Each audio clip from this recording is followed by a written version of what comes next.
அன்பார்ந்த அன்பார்ந்த பெரியவர்களே, தாய்மார்களே, ஒரு பெரிய சரித்திரம், அரசியல் புரட்சி மதுரை மத்திய தொகுதியில் நடந்து கொண்டிருக்கிறது. அருமை சொந்தங்களே, எனக்கு ஒரு பெரிய ஆச்சரியம். 1997 உள்ளத்தை அள்ளித்தா என்கின்ற ஒரு படத்தை அண்ணன் சுந்தர் அவர்கள் எடுத்தார். திரைத்துறையில 28 ஆண்டுகளை தாண்டி இன்னும் மக்கள் விரும்பக்கூடிய அற்புதமான படங்களை எல்லாம் கொடுக்கக்கூடிய ஒரு மனிதர் ஒரு நேரத்தில் ஒரு முடிவெடுத்திருக்கின்றார். நாம் நேரடி அரசியலுக்கு போகணும், மக்களுக்கு சேவை செய்யணும், மக்களுடைய வாழ்வாதாரத்தை உயர்த்த வேண்டும் என்று நினைத்து அவர் இந்த அரசியலுக்குள்ள வந்திருக்கிறார். அவர் இந்த துறையிலிருந்து ஒதுங்கி இருக்கலாம், இதுக்குள்ள வர வேண்டிய அவசியம் இல்லை. ஆனா அவர் இந்த அரசியலுக்கு வந்த பிறகு நம்முடைய அருமை ஐயா புதிய நீதி கட்சியினுடைய தலைவர், நாம் எல்லாம் போற்றக்கூடிய தமிழகத்தினுடைய அற்புதமான தலைவர் அண்ணன் ஏசி சண்முகம் அவர்கள் என்ன நினைத்து அண்ணன் பத்திரமா வச்சுக்கோங்க என்ன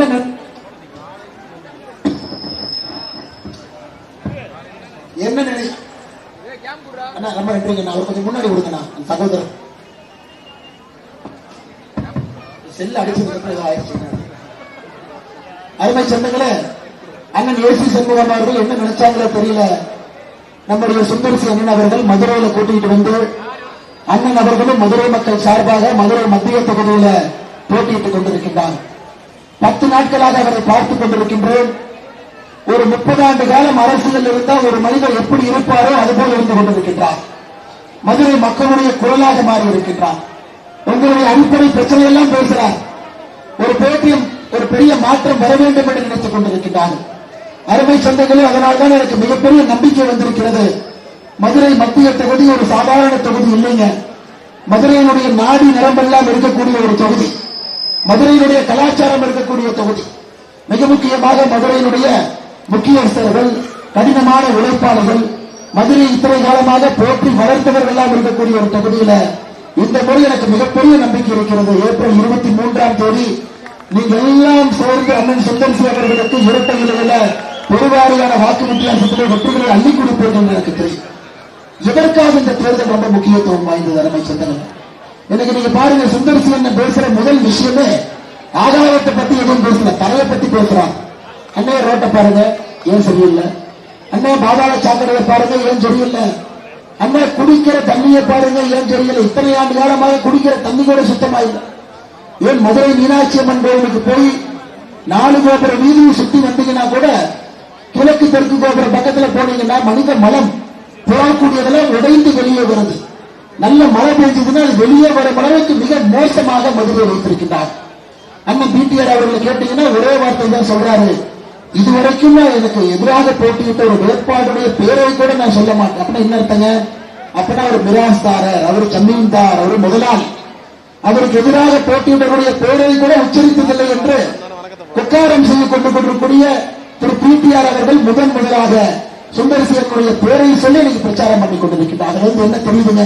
உங்களுடைய குரலாக அண்ணன் சுந்தரசி இருக்கின்றார், மதுரை மக்களுடைய குரலாக இருக்கிறார். நீங்க பேச வேண்டியது அவர் பேசுறார், நாங்க பேச வேண்டியது அவர் பேசுறார். ஐயா, நாம் புரிந்து கொள்ள வேண்டும் தாய்மார்களே, இந்தியாவில் 10 லட்சம் பேருக்கு இருக்கக்கூடிய மாநகரம் 40 நகரம் இருக்கு. 40 நகரம் இருக்கு, 10 லட்சத்துக்கு மேல வசிக்கிறவங்க.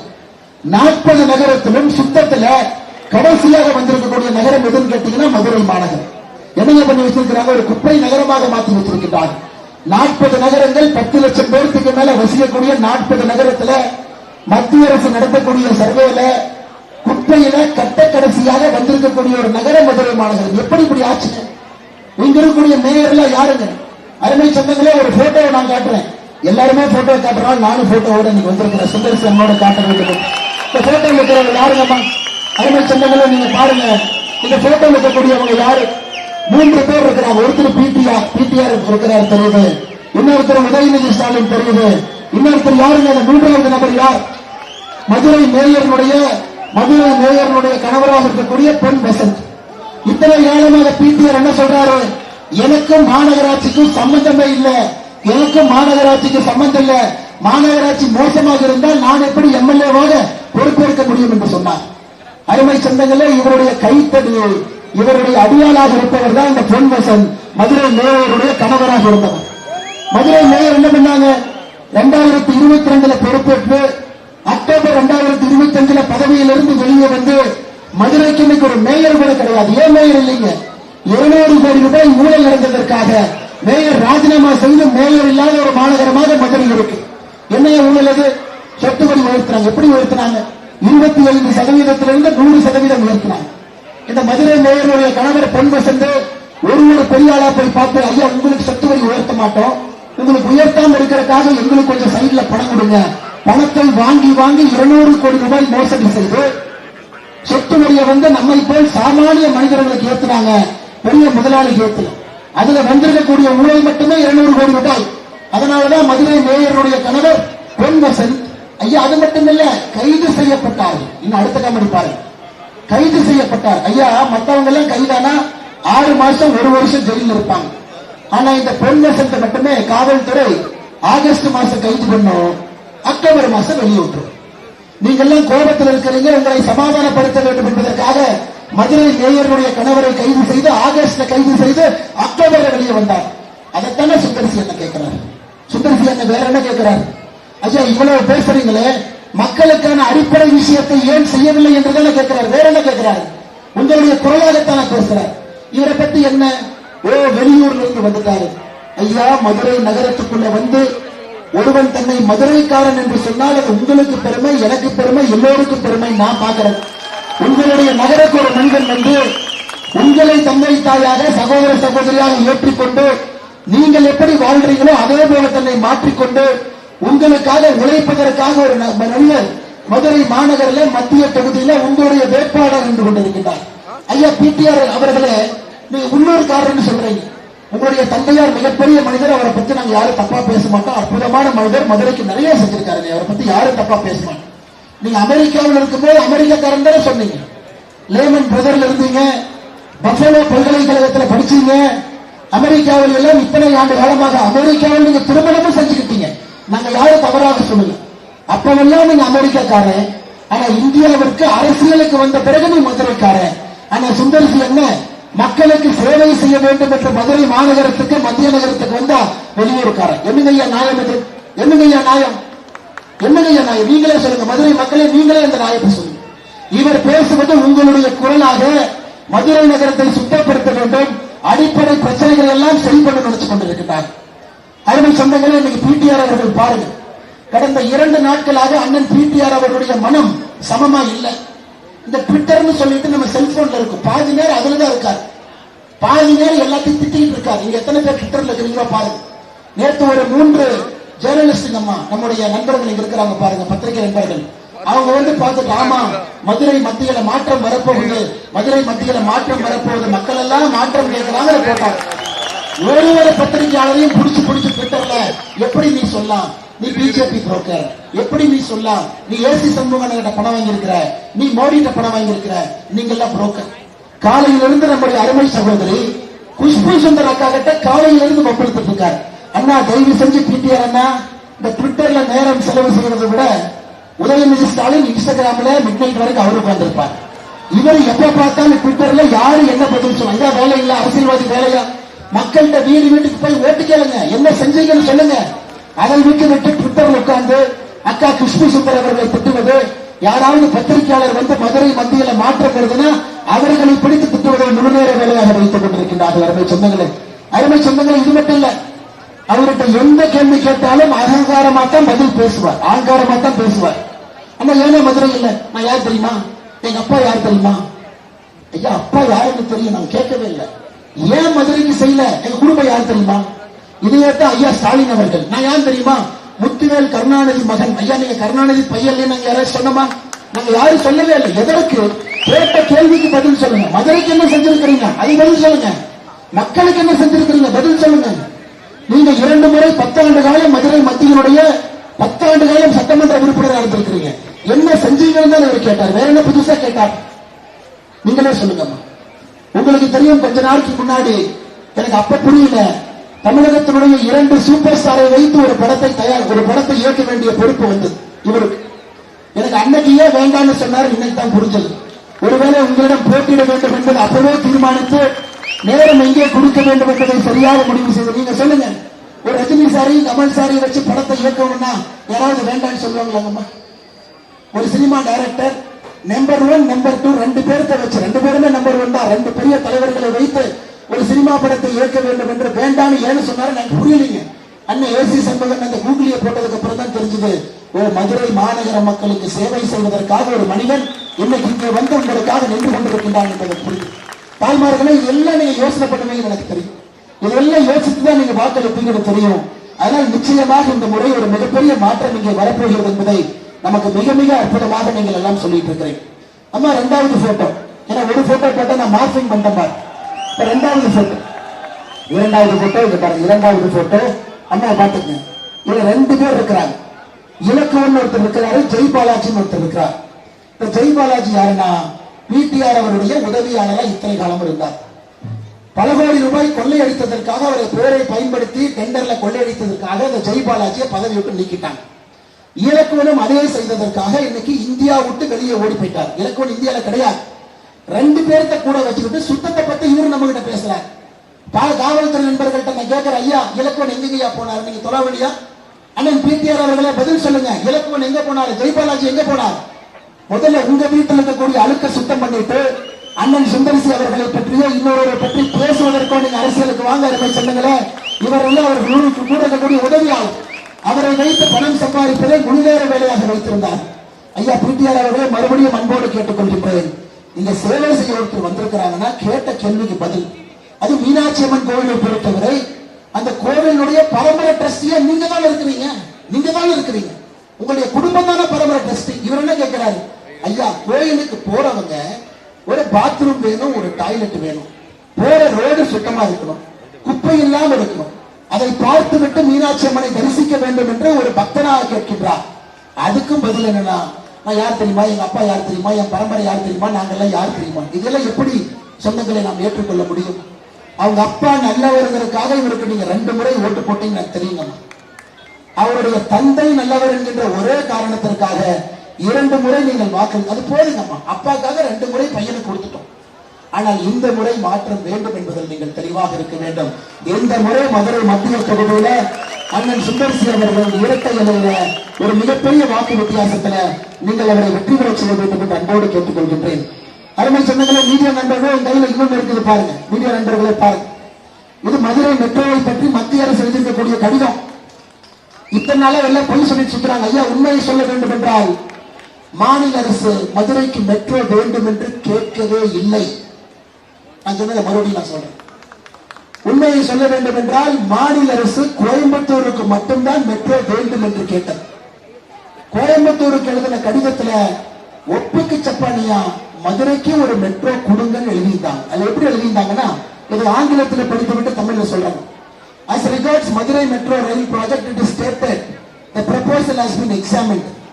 As per CMP of the project duly approved by state government, it has been mentioned that the current ridership is justifiable for BRTS. அதாவது மாநில அரசு என்ன சொல்றாங்கன்னா, ஐயா கோயம்புத்தூர் மெட்ரோ வேணும், அப்படியே மதுரைக்கு ஒரு மெட்ரோ கொடுங்க. ஆனா மதுரையில இன்னைக்கு நாங்க போட்டிருக்கக்கூடிய திட்டத்தின்படி மெட்ரோ ஒத்து வராது, எங்களுக்கு BRTS bus rapid transport system கொடுங்க அப்படின்னாங்கம்மா. ரோட்ல பஸ் போறதுக்கு மட்டும் ஒரு ரோடு, அங்க யாரும் 2 வீலர் எல்லாம் போக கூடாதுங்கம்மா. அது பேரு பிஆர்டிஎஸ். அகமதாபாத்ல சில ஊர்ல இருக்கு. வேகமா பஸ் போற திட்டத்தை கொடுங்க. இதுதான் இந்த எழுதின லெட்டர்ல பேரா 5.2.5ல மாநில அரசு எழுதிய கடிதத்துல அவங்க சொன்னதே, மதுரை மெட்ரோ சாத்தியம் இல்லை, எங்களுக்கு பிஆர்டிஎஸ் கொடுங்க. ஒப்புக்கு சப்பானியா மட்டும்தான் பேசினாங்க. ஆனா நாங்கள் சொல்லுகின்றோம், மே 4ஆம் தேதிக்கு பிறகு அண்ணன் எடப்பாடி பழனிசாமி அவர்கள் முதலமைச்சராக பொறுப்பேற்ற பிறகு இவர்கள் கொடுத்த ப்ராஜெக்ட் ரிப்போர்ட்டை திருத்தி எழுதி, நம்ம இந்த ரிப்போர்ட்டை தப்பு, மத்திய அரசு நிராகரிக்கல, இந்த கடிதத்தை அனுப்பி அண்ணன் நீங்க கொடுத்த ப்ராஜெக்ட் ரிப்போர்ட்டை மாத்தி கொடுங்க, மதுரைக்கு ரைடர்ஷிப்பை மாத்தி கொடுங்க, கோயம்புத்தூரை பொறுத்த வரைக்கும் மக்கள் தொகை அதிகரிங்க, மதுரையை பொறுத்தவரை மக்கள் தொகை அதிகரிச்சு கொடுங்க, 20 லட்சம் பேருக்கு மேல இருக்கணும், 15 லட்சம் போட்டிருக்கிறீங்க. அருமை சொந்தங்களே, அண்ணன் சுந்தரிசி அவர்கள் செய்யக்கூடிய முதல் வேலை இந்த ரிப்போர்ட்டை சரியான முறையில மத்திய அரசுக்கு அனுப்பி மதுரைக்கு மெட்ரோ கொண்டு வருவது எங்களுடைய பொறுப்பு. நீங்க ரெக்கார்டு பண்ணிக்க நண்பர்களே, நீங்க ரெக்கார்டு பண்ணி அதே நேரத்தில் இந்த மெட்ரோவை சரியான முறையில கொண்டு வரும். தாய்மார் மெட்ரோல ஏறாங்க, ஒரு நாளைக்கு 80 ரூபாய் கொடுத்து இங்கிருந்து அங்க போனாங்கன்னா மெட்ரோல யாரும் ஏறவே மாட்டாங்க. இல்லைங்களாங்கம்மா? அதனால எங்களை பொறுத்தவரை மெட்ரோவை சரியான முறையில கொண்டு வந்து அதை நம்ம சீப் அண்ட் பெஸ்டா தாய்மார்களுக்கு கொடுக்கணும். அம்மா 20 ரூபாய் ஏறி அங்க இறங்குங்க அப்படின்னு. இன்னைக்கு பெங்களூர் மெட்ரோ தவறான ஒரு திட்டத்தை போட்டு 130 ரூபாய் 160 ரூபாய் ஏறுது. கிட்டத்தட்ட 8 கிலோமீட்டர் 10 கிலோமீட்டர் போனா 130 ரூபாய் பெங்களூர் மெட்ரோ ஆகுது. அந்த பெங்களூருடைய பாராளுமன்ற உறுப்பினர் தேஜஸ்வி சூர்யா கோர்ட்டுக்கு போயிட்டார். மாநில அரசு மத்திய அரசு மெட்ரோவுடைய ஃபேர்ல ஏத்தாதீங்க, அமைதியா வச்சுக்கணும். இவ்வளவு குழப்பம் செய்து சும்மா அனுப்பிட்டு மத்திய அரசு 14 நவம்பர் 2025 பதில் கடிதம் போட்டிருக்கிறாங்க. ஐயா இந்த ரிப்போர்ட்டுக்கு பதில் ரிப்போர்ட் ஒன்று அனுப்புங்க. 5 மாத காலம் ஆயிடுச்சு. 5 மாத காலம் இந்த ரிப்போர்ட்டுக்கு மத்திய அரசுக்கு பதில் கொடுக்க துப்பில்ல. மாநில அரசு பொய் சொல்லிட்டு சுத்திட்டு இருக்கிறாங்க, ஏதோ நாம் மெட்ரோவை தடுப்பது போல. அருமை சொந்தங்களே, இதை உறுதியாக எடுத்துக் கொள்ளுங்கள். மதுரைக்கு மெட்ரோ வந்து தீர வேண்டும். மதுரை நகருக்கு மெட்ரோ இல்லாம வேற எந்த நகருக்கு மெட்ரோ இல்லை. மதுரை, கோயம்புத்தூர் 2 நகரம் தமிழகத்துடைய முதல் 2 நகரத்துக்கு மெட்ரோ வரும். அதையும் ஒரு கட்சியால் செய்ய முடியும், ஒரு கூட்டணியால் செய்ய முடியும் என்றால் அது தேசிய ஜனநாயக கூட்டணியால் மட்டும்தான் முடியுங்க. இவங்கனால ஒரு சின்ன துரும்பை கூட கிள்ளி போட முடியாது. மேயரே இவங்கனால புது மேயரை போட முடியும், ஒரு குப்பை அல்ல முடியும். இவங்க மெட்ரோ கொண்டு வர போறாங்களா? நம்ம கிராமத்துல சொல்லுவாங்க, மொசப்பிடிக்கிற நாயை மூஞ்சியை பார்த்தா தெரியுமா? இந்த நாட்டு நாய் 4 நாய் கொண்டு வந்து நிறுத்தினாங்கம்மா கிராமத்துல. அந்த நாட்டு நாயுடைய மூஞ்சி பார்ப்பான். ஓ இந்த நாய் சூப்பர் நாய், இது மொசலை பிடிக்கிறத கொடுப்பான். வேட்டைக்கு போறோம், மொசப்பிடிக்கிற நாய் மூஞ்சி பார்த்தா தெரியும். அண்ணன் சுந்தர்சி அவர்களையும் மற்ற வேட்பாளர் நிக்க வச்சு பாருங்க, மூஞ்சி பார்த்தா தெரிஞ்சது யார் நமக்கு வேலை செய்ய போறாங்க, யார் மெட்ரோவை கொண்டு வர போகின்றார்கள், யார் மதுரை மத்திய தொகுதியினுடைய வளர்ச்சிக்காக நிற்க போகின்றார்கள். அருமை சொந்தங்களை, அதனால்தான் நான் சொல்லுகின்றேன், நமக்கு மதுரை மத்திய தொகுதியில் மாற்றம் வேண்டும். திராவிட முன்னேற்ற கழகம் வேண்டாம். நமக்கு அண்ணன் ஏசி சண்முகம் அவர்கள் நிறுத்தியிருக்கக்கூடிய அண்ணன் சுந்தர்சி அவர்கள், இரட்டைலை சின்னத்தில் நிற்கக்கூடிய அண்ணன் சுந்தர்சி அவர்கள் வேண்டும். அருமை சொந்தங்களே, அது மட்டும் இல்ல, சுந்தர்சி என்ன ஏப்ரல் 7ஆம் தேதி பிரச்சாரத்துக்கு போறார். அப்ப மக்கள் கேட்கிறாங்க, என்ன இன்னும் கொஞ்சம் நல்லா பண்ணிருக்கலானே, கம்மியா தான் பண்ணிருக்கீங்க. சுந்தர்சி சொன்னது அப்படியே நான் சொல்றேன். அந்த பிடிஆர் என்ன சொன்னது அப்படியே சொல்றேன். சுந்தர்சி என்ன பிரஸ் மீட்லயும் சொன்னார். பிடிஆர் சொன்னது, அவர் சொன்னது அப்படியே படிக்கிறாங்க. மதுரைக்கு எவ்வளவோ செய்ய வேண்டும் என்று ஆசைப்பட்டு, ஆனால் நினைத்த எதையும் என்னால் செய்ய முடியவில்லை. அதற்கு பல காரணங்கள் இருக்கலாம். ஆனால் அரசியல் இருப்பவர்கள் அதிகம் வெளிப்படையாக பேச முடியாது. அப்ப எதுக்கு எம்எல்ஏவா இருக்கிறீங்க, புலம்பருக்கா இருக்கிறீங்க? ஐயா இவர் நல்ல நிதியமைச்சரா நல்லா தான் இருந்தாரு. நானும் ஒரு சின்ன தப்பு பண்ணிட்டேன். இவர் பேசின ஆடியோ ஒண்ணு லீக் பண்ணி விட்டுட்டேன். அந்த ஆடியோல இவர் பாட்டுக்கு 30 நிமிஷம் பேசிட்டே இருக்காரு. ஐயா நான் பாதி தான் பண்ணேன், 10 நிமிஷம் மட்டும் தான் நான் போட்டேன், 20 நிமிஷம் கண்டிருக்கு நான் போடல. அது போட்ட பெரிய அரசியல் பிரச்சனை ஆயிரும். அவர் சொல்றாரு, என்ன அவனுக்கு எல்லாம் முட்டாள் பேரு, திமுக பையனும் மருமகனும் 30,000 கோடி சம்பாதிச்சுட்டான் அப்படின்னு இவர் பாட்டு ஒரு ஃப்ரெண்டு கிட்ட பேசின ஆடியோ எடுத்து போட்டேன். உன்னை ஸ்டாலின் ஐயா தம்பி உனக்கு நிதி அமைச்சர் இல்ல, உன்னை ஐடி அமைச்சர் அங்க அனுப்பிட்டான். அதன் பிறகுதான் இந்த புலம்பலை ஆரம்பித்திருக்கின்றார். மதுரைக்கு எவ்வளவோ செய்ய வேண்டும் என்று ஆசைப்பட்டேன், ஆனால் நினைத்த எதையும் என்னால் செய்ய முடியலனா எதுக்கு அந்த கட்சியில இருக்கிறீங்கன்னு நான் கேட்கிறேன். உங்களால செய்ய முடியல, எதுக்கு திமுக இருக்கிறீங்க? மேயரோட கணவர் உங்க ஆளு ஊழல் பண்ணி மாட்டிக்கிட்டாரு, எதுக்கு கூட வச்சிருக்கிறீங்க? உங்களுடைய பிஏ, உங்களுடைய ஆளு ஐடி, நீங்க இந்த பையன் எல்லாரும் இன்னைக்கு அப்ஸ்டாண்டிங் இருக்கிறாங்க, எதுக்கு நேர்மைன்னு நீங்க பேசுறீங்க? நீங்களே அமெரிக்கால பஃபலோ யூனிவர்சிட்டியில கோல்ட்மேன் சாக்ஸ், மார்கன் ஸ்டான்லி எங்கெங்கயோ போய் அந்த கம்பெனியெல்லாம் திவால் பண்ணிட்டு நீங்க மதுரையும் திவால் பண்ணி விட்டீங்க. நீங்க சுந்தர்சி அவர்களுக்கு பாடம் எடுத்துக் கொண்டிருக்கிறீர்கள். அருமை சொந்தங்களே, நான் ஏன் கடுமையா பேசுறேன்னாங்க, இது போன்ற நல்லவர்கள் வரும்பொழுது புடிச்சு பத்திரமா வச்சுக்கணும். விட்டுட்டோம்னா அப்புறம் அடுத்த நல்லவர் வரமாட்டாங்க. அதனால் மதுரை மத்திய தொகுதிக்கு அருமை சொந்தங்களே, நமக்கு இவர் நிச்சயமாக நம்முடைய சட்டமன்ற உறுப்பினராக வரணும். அதே நேரத்தில் இன்னைக்கு ஐயா அக்கா கனிமொழி அவர்கள், நம்முடைய உதயநிதி ஸ்டாலின் அவர்கள் பொய்யா பேசுறாங்க. அவங்க தூங்கும் போது கனவுல வர்றது உண்மை நினைச்சு காலையில மைக் எடுத்து வளர்றாங்க. அம்மா நீங்க சொல்லுங்க, யாருக்காவது சிலிண்டர் தட்டுப்பாடு இருக்குதுங்களா? தாய்மார்களே நீங்க சொல்லுங்க. தாய்மார்கள் பொய் சொல்ல மாட்டீங்க, உண்மை மட்டும் தான் சொல்லுங்க. தாய்மார்களே நீங்க சொல்லுங்க. வளைகுடால போர். அம்மா கேஸ் போய் கோபாலபுரத்துல போய் பரிச்சாமா கொண்டு வர முடியும்? அது சவுதி அரேபியால இருக்குது, கட்டார்ல இருக்குது, அங்கிருந்து கொண்டு வரணும். இந்தியால கேஸே இல்லை. பாகிஸ்தான்ல 40% பெட்ரோல் விலை ஏற்றி இருக்கிறாங்க, ஸ்ரீலங்கால 30% ஏற்றி இருக்கிறாங்க. ஒரு பைசா பெட்ரோல் விலையை ஏத்தாம உங்களை எல்லாம் மோடி அரசு பாதுகாத்துக் கொண்டிருக்கிறார்.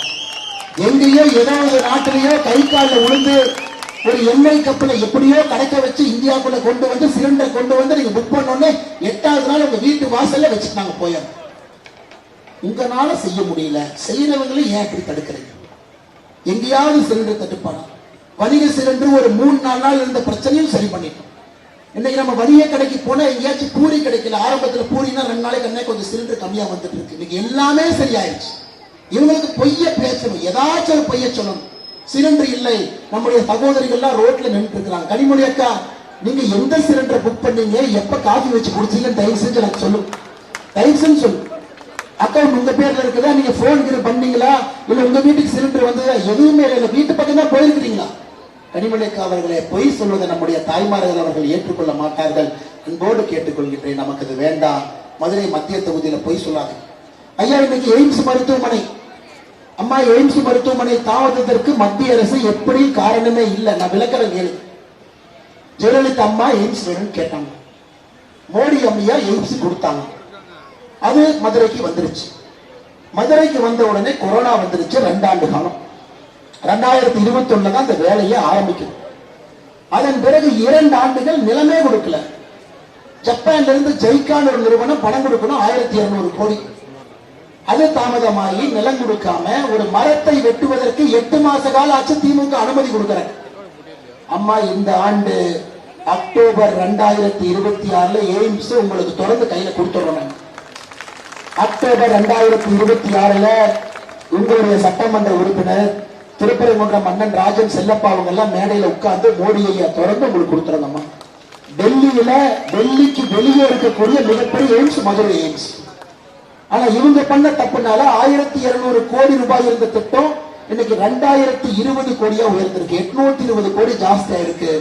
அதையும் மோடி ஐயா கையில இருந்தே போட்டுக்கிட்டார், உங்களுக்கு கொடுக்க வேண்டும் என்பதற்காக.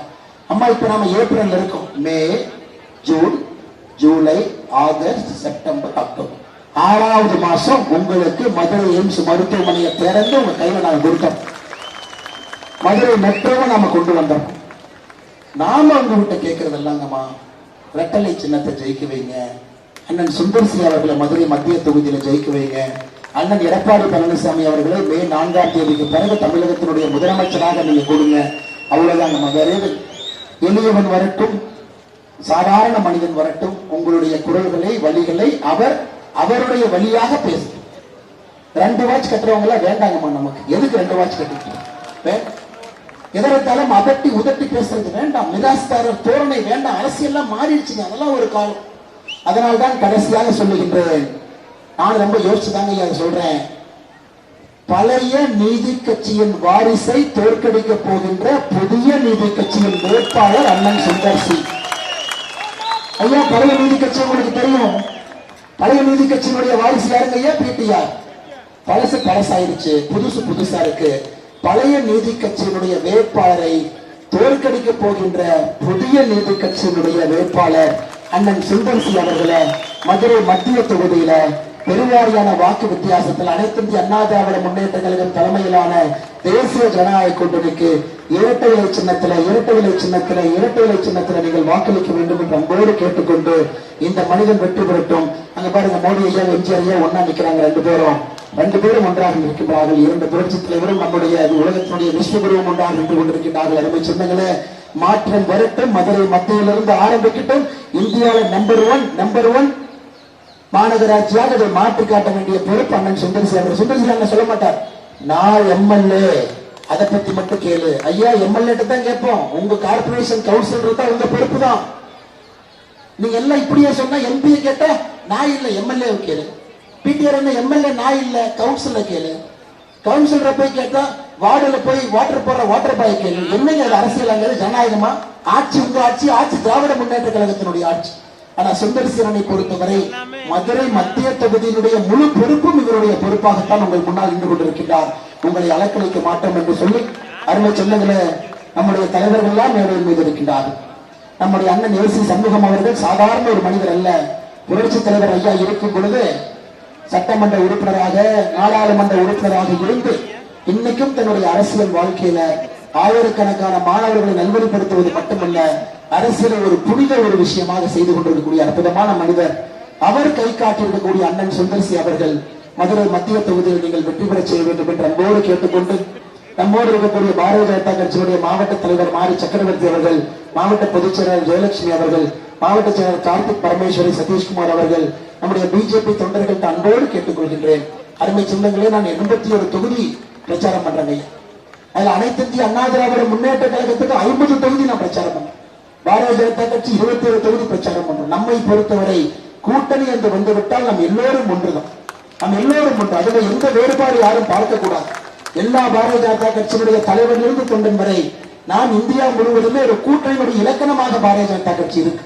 ஆனால் இங்க இருக்கக்கூடிய ஒரு பாரதிய ஜனதா கட்சியினுடைய தொண்டரும் அன்பான வேண்டுகோள், இரட்டை இலையை கையில் ஏந்தி மதுரையினுடைய மத்திய தொகுதியில வீடு வீடாக நீங்கள் சென்று அண்ணன் சுந்தர்சி அவர்களுக்கு நீங்கள் வாக்குகளை சேகரித்து பாரத பிரதமர் நரேந்திர மோடி அவருடைய கனவு திராவிட முன்னேற்ற கழகம் தமிழகத்திலிருந்து அகற்றப்பட வேண்டும் என்று முடிவு செய்த பிறகு நாம் எல்லோரும் களத்துக்கு வந்து நம்ம எல்லோரும் களத்தில் பேசிக் கொண்டிருக்கின்றோம்.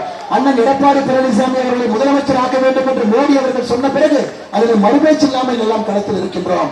மே 4க்கு பிறகு அது நடக்கும். மதுரை மத்தியில அண்ணன் சுந்தர்சி அவர்களை நீங்கள் வெற்றி பெற செய்ய வேண்டும் என்று பாரதிய ஜனதா கட்சியினுடைய தொண்டர்களுக்கு உரிமையோடு இந்த நேரத்தில் நான் கேட்டுக்கொள்கின்றேன். களத்தில் வீதியில் அடுத்த 10-12 நாட்கள் எந்த வேலையாக இருந்தாலும் கூட பாரதிய ஜனதா கட்சியினுடைய தொண்டர்கள் ஒத்திவைத்துவிட்டு அண்ணன் சுந்தர்சி அவர்களோடு களத்தில் இருப்பது மட்டும்தான் நம்முடைய முழுநேர வேலை என்று சொல்லி தாய்மார்களை சந்திக்கணும், இல்லத்தரசிகளை சந்திக்கணும், திருட்டு திமுகவினுடைய தவறுகள் எடுத்து சொல்லுங்கள் என்று சொல்லி வெற்றி சின்னமான இரட்டை இலை, வெற்றி சின்னமான இரட்டை இலை, வெற்றி சின்னமான இரட்டை இலையில வாக்களி தமிழர்களை வெற்றி பெற செய்ய வேண்டும் என்று சொல்லி என்னுடைய உரையை முடித்துக் கொள்கின்றேன். நன்றி, வணக்கம். பாரத் மாதா கி ஜெய்.